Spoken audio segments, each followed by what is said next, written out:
الرحمن الرحيم مرتبة أولي كما يلام. We do, yeah. Thank you very much, everybody.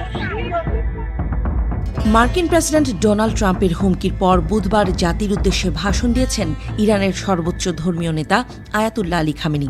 Khamenei বলেছেন, আল্লাহর নামে শুরু করলাম, যিনি পরম করুণাময়, অতি দয়ালু। আমি বীর ইরানি জাতিকে সালাম জানাই।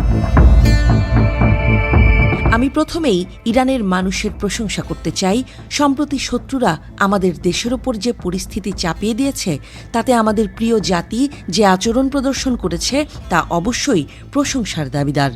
ইরানি জাতি দেখিয়ে দিয়েছে যে তারা সম্মানিত, সাহসী এবং সঠিকভাবে পরিস্থিতি বিশ্লেষণ করতে সক্ষম।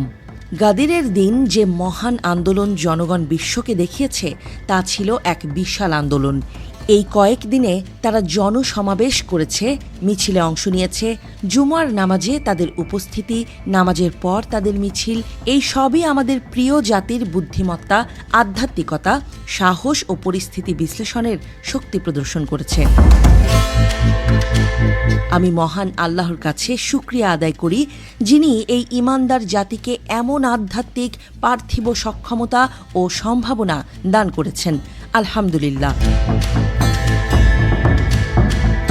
এখানে আমি একটি সুন্দর অর্থবহ ইঙ্গিতের প্রতি দৃষ্টি আকর্ষণ করতে চাই, আর তা হল শত্রুর হামলার প্রতিক্রিয়ায় এক নারী টেলিভিশন উপস্থাপিকার মনোমুগ্ধকর আচরণ।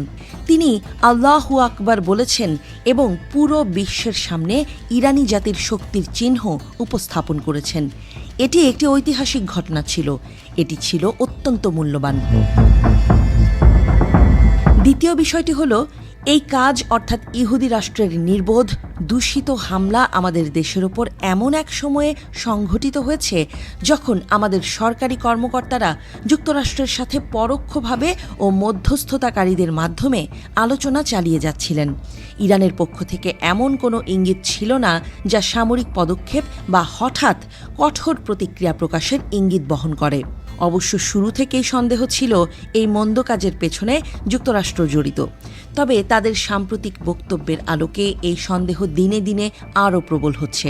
ইরানি জাতি সবসময় যেমন করে এসেছে, তেমনি যে কোনো আরোপিত যুদ্ধের বিরুদ্ধে দৃঢ়ভাবে দাঁড়াবে। ইরানি জাতি কখনোই কারো চাপের মুখে মাথা নত করে না। আমি বুদ্ধিজীবী, বক্তা ও লেখকদের, বিশেষত যারা বৈশ্বিক জনমতকে প্রভাবিত করেন, তাদের আহ্বান জানাই তারা যেন এসব বিষয়ে তাদের শ্রোতা ও পাঠকদের সামনে ব্যাখ্যা করেন, স্পষ্ট করেন। তারা যেন শত্রুকে প্রতারণামূলক প্রচারণার মাধ্যমে সত্যকে বিকৃত করতে না দেন।